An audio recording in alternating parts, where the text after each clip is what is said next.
1, 2, 3, come on!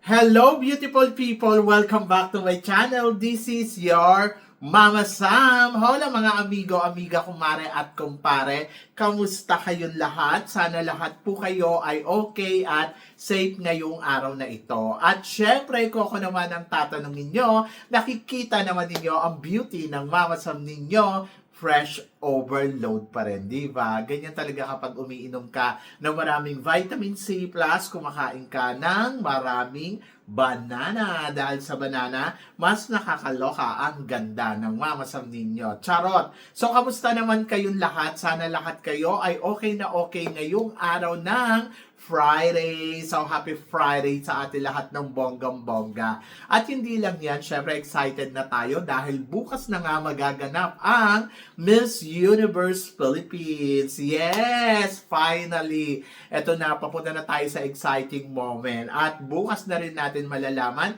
kung sino nga ba ang mga mananalong bagong reyna. Di ba? So, yes, sobrang excited na ako. At, syempre, malalaman na natin yan bukas na bukas. Kaya naman ngayong araw na to, marami akong hatid na chika, pero bago ako tsumika, gusto ko muna magpasalamat sa walang sawang tumatangkilik, syempre sa Mama Sam Vlog, araw-araw, lagi-lagi, sa mga bago nating subscribers, hello po sa inyo lahat, and then of course, sa mga basher na rin, na talaga naman, syempre, sumusuporta din dito sa Mama Sam Vlog, and then of course, sa lahat naman ng mga makasolid na Mama Sam dyan na laging tumututok.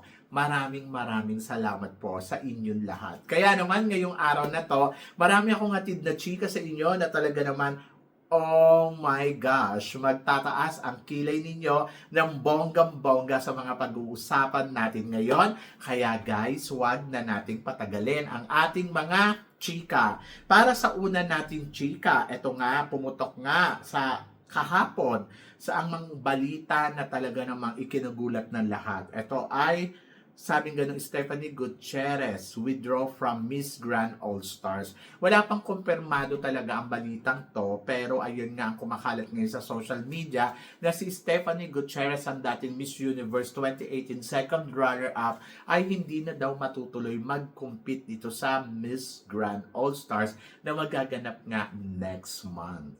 Siyempre nagulat din ako kasi parang isa siya sa mga pinag-uusapan, tapos parang bigla ngayon ay hindi na matutuloy. Ano nangyari? O, di ba? Ako naman, para sa akin, siguro na pag-isip-isip niya na hindi pa siya prepared sa mga bagay-bagay kasi nga, syempre, di ba, may asawa at anak na rin naman to. Eh, kung pupunta nga naman siya dito sa Thailand para makipag-compete from Venezuela, eh, Diyos ko naman, hindi naman madali, di ba? So, sabi ko nga, ang mga nanay, wag na kayo magsisali sa pageant, mag-alaga na lang kayo ng anak ninyo at mag-focus kayo sa asawa ninyo. Baka mamaya pag uwi ninyo, Diyos ko, ang asawa ninyo may iba na. O, di ba? So, yun. So, talaga para sa akin, hindi talaga ako agree sa mga married woman, sa mga may child na, or single mom, na magjo-join sila sa beauty pageant. Kasi parang feeling ko, ang beauty pageant ay para lang to sa mga dalaga, sa mga miss, di ba? Na, alam mo yun, na parang wala pang responsibilidad sa buhay, kundi alagaan lang ang sarili niya at pagandahin niya ng todo-todo, di ba? So ako, para sa akin, I think sa mga misses, wag na kayong magsisali. Oo. So totoo lang, alam ko namang open na ang lahat, pero parang I don't want them to join pa sa isang beauty pageant kasi parang ano ba? Oho, hindi lang naman dyan umiikot ang mundo. Marami kang pwedeng gawin. And then, nakasali naman na siya nung kabataan niya. And then, isa na yung magandang experience. Eh, bakit ka pa mag-try? Diba? So, yan. Kaya, yes, maintindihan ko kung si Stephanie Gutierrez ay mag-withdraw or hindi niya na itutuloy ang laban niya dito sa MGI All-Stars. But wish all the best for Stephanie Gutierrez. Malalaman natin yan very soon kung totoo nga ang chika na to. At para naman sa sumunod natin chika, goddess. Ito nga, a new goddess is born for year 2026 para sa Miss Universe Puerto Rico na si Jennifer. Ito na ba ang official candidates nila para sa Miss Universe Philippines? Para sa Miss Universe? Ay nako, bongga ang beauty, maganda, at alam naman natin ang mga Puerto Rican ay palaban. At kahit naman nung nakaraang taon, nakita naman natin na palaban din talaga yung pambato nila. So, umaasa ako na magpe-penetrate ng bonggang-bongga ang Puerto Rico. Lalo na, syempre, sa Puerto Rico gagawin ang Miss Universe. So, umasa tayo na gagalingan nila. Pero syempre, bukas, malalaman na natin kung sino ang bago Miss Universe Philippines, di ba? So, yan, kung sino ang makakatapat neto. I'm so excited. Pero ito, ewan ko kung may excite ka dahil isa nga sa pinag-uusapan ngayon sa social media. Ito, si Miss Tarlac, kung makakapasok nga ba sa top 7 ng Miss Universe Philippines bukas. Anong chika mo dito, Mama Sam? Well, ang chika ko dyan, I'm so excited dahil, syempre, di ba, ang format kasi ng Miss Universe ay top 30, tapos magka-cut sila ng 15, tapos magka-cut sila ng 7, tapos 1. Di ba? So, syempre, excited ako sa ipapakita ng mga kandidata at kung sino nga ba ang makakarating sa first cut, second cut. Actually, yung first cut, halos alam na natin eh. Tapos, yung second cut talaga, yung pinaka nakaka-excite. And then, of course, after second cut, ayun na. So, parang last cut na, di ba? And then, one winner. Kaya, abangan natin. Si Tarlac, parang feeling ko, pwedeng yes, pwedeng no. Pwedeng yes na makapasok siya sa top 7 dahil meron namang ganda si Tarlac at syempre charm talaga ang beauty niya. And then looking forward ako kung ano ang execution na gagawin niya during evening gown and swimsuit competition. And then kung kaya niya mag-penetrate sa Q&A, makakatawid yan dyan sa top 7. Hindi ko alam kung saan ang Q&A, sa 7, sa 15 ba? Or dito sa 7. Kung sa 7 ang Q&A, ay kaya ni Tarlac makarating kung execution lang. Kasi naman, alam naman natin, kahit hindi naman ito mag-penetrate ng bonggang-bongga sa galawan niya, pero yung ganda na meron siya, ay, nako, tapos ang laban. Diba? So, yon. And I wish all the best para kay Miss Universe Tarlac. And let's see, bukas kung makakaabot nga ba siya sa top 7 ng competition. Pero ayun nga, sabi ko nga, estimate ko nga sa kanya, kung itong si Miss Universe Tarlac ay walang Q&A sa first cut, second cut, kaya netong tumalon for the top 7. Sa totoo lang, ayun yung nakikita ko. Kaya abangan natin yan. So, syempre excited ako for her. Dahil alam ko naman na palaban ang pambato ng Tarlac at talagang may ibubuga sa competition ng Miss Universe Philippines. And looking forward ako kung ano nga ba ang magiging eksena neto. At eto na nga, para sa sumunod natin chika, syempre dumating na si Mr. Nawat at saka si Vina sa Pilipinas para umattend ng Miss Universe Philippines. Obviously, walang patimang magaganap dahil parang feeling ko ang order ng Miss Universe organization ay si Vina ang magtrabaho para umattend ng, Miss Universe Philippines. Kasi di ba every year iniimbitahan nila. So, pumunta dyan si Vina hindi para suportahan si Atisa Manalo. Pumunta dyan si Vina para magtrabaho dahil imbitasyon ng tawag dito ng title holder. Pero syempre bayad yan. So, yon. So, si Vina and si Mr. Nawat ang naging representative ng Miss Universe organization for sure. Di ba? And then, ayan. So, since na nandiyan sila sa Pilipinas, nagkita na si Atisa Manalo at saka si Vina uli after ng Miss Universe. And then ayun, so nakakatuwa kasi syempre 'di ba, parang sister, sinalubong siya ni Vina, sinalubong siya ni Atisa. And then ayun, so syempre ang gaganda nila, 'di ba? Talagang hindi mo madidinay kung bakit sila nakarating sa top 5 ng Miss Universe. Hindi mo madidinay kung bakit si Vina ang first runner up at si Atisa Manalo ang third runner up. So, I'm so happy. And then, looking forward ako kung ano ang pasabog na gagawin bukas ni Vina bilang guest dito sa Miss Universe Philippines. And then, of course, Atisa Manalo, ito na nga pinag-uusapan na ito na ang huling na araw for Atisa Manalo as a Miss Universe Philippines. To be honest, yes, at maraming salamat kay Atisa sa pag-represent niya ng ating bansa sa Miss Universe. At ayun nga, syempre, di ba, napakaganda ng end ng kanyang reigning bilang Miss Universe Philippines kasi alam mo yun, may napatunayan si Atisa sa atin. Maraming nang bash kay Atisa during her time na lumalaban siya sa Miss Universe Philippines. Pero tingnan nyo naman, pagdating sa Miss Universe, may binuga ng bonggang-bongga. It's not easy to get into the top 5 para sa Miss Universe, lalo na sa organization na to. Pero na-proud ako kay Atisa Manalo dahil sa 120 candidates na nagkukumpit dito sa Miss Universe, isa siya sa talagang imagine mo, pang-5, di ba? Bongga yan. Kaya, ayun. So, looking forward ako kung ano ang magiging eksena, kung ano ang magiging ganap ni Atisa Manalo bukas sa kanyang farewell walk. At looking forward ako dyan. Di ba? So, congratulations, Atisa. Mabuhay ka. So, noong balik tayo sa 2018 noon, sabi natin, nung nanalo siya ng Miss, ng Binibining Pilipinas International, si Atisa ba pwede pa pang Miss Universe? Tapos lahat tayo nag-iisip na ano ba, si Atisa ba ay pupunta ba talaga to sa Miss Universe hanggang sa, ayun nga, nag-separate, di ba? Nag-apply, tapos kumbaga, nasubaybayan natin yung journey ni Atisa. 2 beses sumali dito sa Miss Universe Philippines at hindi naging pihikan sa pagpili ng kung hindi ako mananalo, sige, I will get another crown. Ayun nga yung Miss Cosmo yung pinili niya.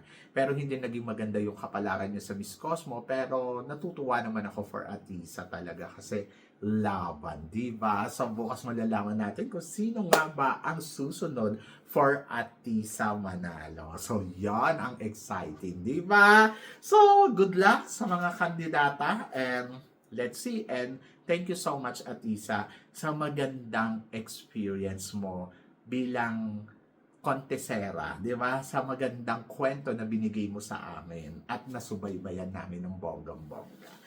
Mabuhay ka.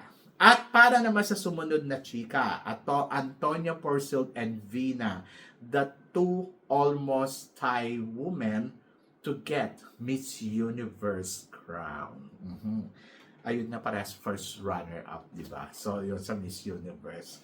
Parang sandwich win pa sila kasi parang Antonia and then, of course, si Oppo and then sumunod ay si ayan nga, 'di ba, si tawag dito, si Vina. And then ayun, kaya yung susunod na magiging reyna ng Miss Universe Philippines, siya na kaya ang kukuha o susungkit ng corona kasi they are almost there, 'di ba? Hindi imposible, pero kung makakahanap sila ng pambato na talagang masasabi natin na ay eto na yon. So nangyari na rin naman yan sa Pilipinas during Miriam Kiambao and Janito Gono na parehas naging first runner-up. Actually, hindi madali ito.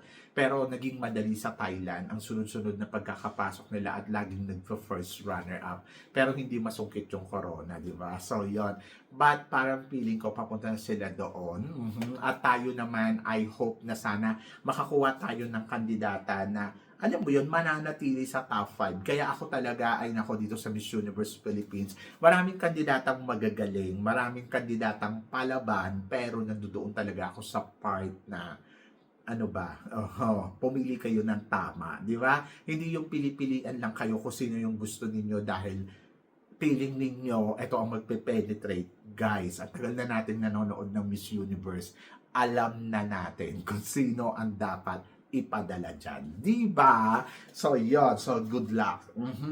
At para naman sa sumunod na chika, eto nga. So, the final face-off. Kaya mangyari ito kay Bea at Bella. Anong chika mo dito, Mama Sam? To be honest, yes. Pwedeng mangyari ito. Pero sa final prediction ko, nilagay ko si Pampanga para, alam mo yung pangharang. But ako, naniniwala ako na Ayan, yes, Bella Ismael and Bea pwedeng mag-last two standing or face off talaga sa competition na to. Silang dalawa talaga yung masasabi kong malakas para sa Corona. Syempre, siningit ko si Pampanga kasi parang feeling ko si Pampanga anytime naman talaga pwede niya namang din makuha ang Corona. Malay nyo si Pampanga pala yung gusto nila kasi nga matangkad, di ba? So wala tayong dyan, hindi natin yung kontrolado. Pero yung dalawang kandidatang to na pinagpipilian nila, Bea versus Bella, talagang malakas. Pero syempre sa kanilang dalawa, mas naniniwala ako na mas dapat ipadala sa Miss Universe itong si Bella. Si Bea. Kasi si Bea kasi, complete package, di ba? Parang hindi ka mahihirapan na isabay siya sa mga malalakas na kandidata na magkukumpit dito. And then may height din talaga. And then si Bella Ismael naman, alam kong pangarap niya to. Syempre gusto ko rin naman siya manalo. Kaya lang, let's face the reality na malakas talaga si Bea. Si Bea talaga yung nakikita natin na hello, kapag hindi mo pa nakita yun, ewan ko na lang sa'yo, na pang Miss Universe, di ba? So, yon. But, wish all the best pa rin sa lahat ng candidates and then possible pa rin na mangyari yung mga possibility na hindi natin inaasahan, katulad ng pwedeng manalo yung mga dark horse, pwedeng manalo si Bella. Ayun, pwedeng mangyari yon at pwedeng mangyari bigla si Pampanga pala ang panalo, di ba? So yon, so basta laban. Kasi kahit si Nicole Bormeo, si Cebu City, pwede din naman talagang manalo ng Miss Universe, either Baguio, di ba? So basta, malalaman natin yan sa Coronation Night. And I'm so excited sa energy na ibibigay nila sa competition. Ganon. At para naman sa sumunod na chika, ito nga, talaga sa lahat ng final prediction, ay si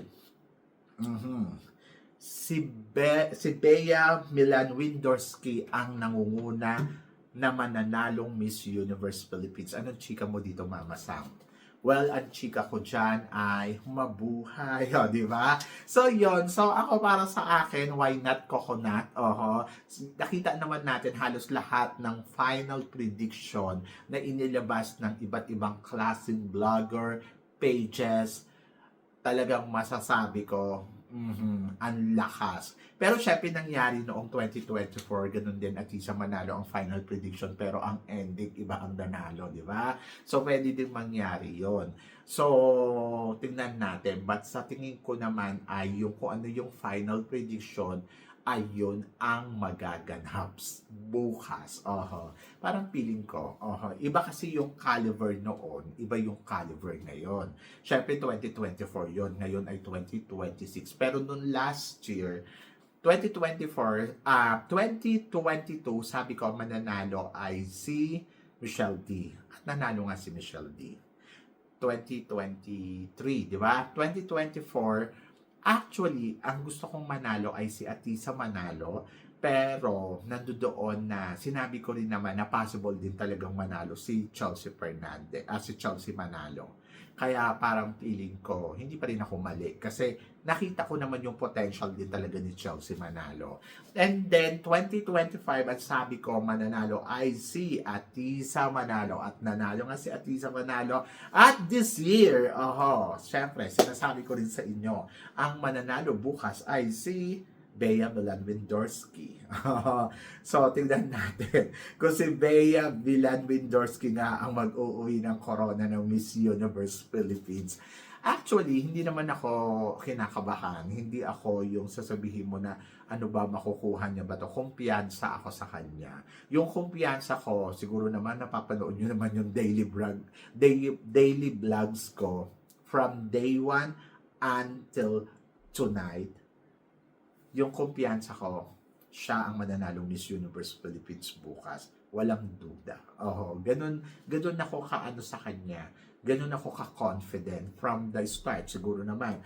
Kahit kasi nakikita natin yung iba, pero iba pa rin talaga iba pa rin talaga si Bea Milan Windorski. Malakas pa rin talaga, di ba? Nakikitaan ko si Pampanga, possibility, at si Bella Ismael, possibility. Pero syempre, nandoon pa rin ako na parang feeling ko kay Bea Milan Windorski pa rin ibibigay ang corona ng Miss Universe Philippines bukas. At yun ang abangan natin lahat. Di ba? So yun. So kayo guys, ano guys ang masasabi ninyo dito sa mga pinag-uusapan natin ngayon? So please comment below para at least malaman ko naman kung ano naman ang chika mo dito sa mga tinatalakay natin. Syempre, una sa lahat, maraming salamat po sa pagmamahal at support na binibigay ninyo. Syempre, dito sa channel ko. At sa mga hindi pa nakaka-follow at nakaka-subscribe, please don't forget to click like and subscribe my channel. At i-click nyo na rin po ang notification bell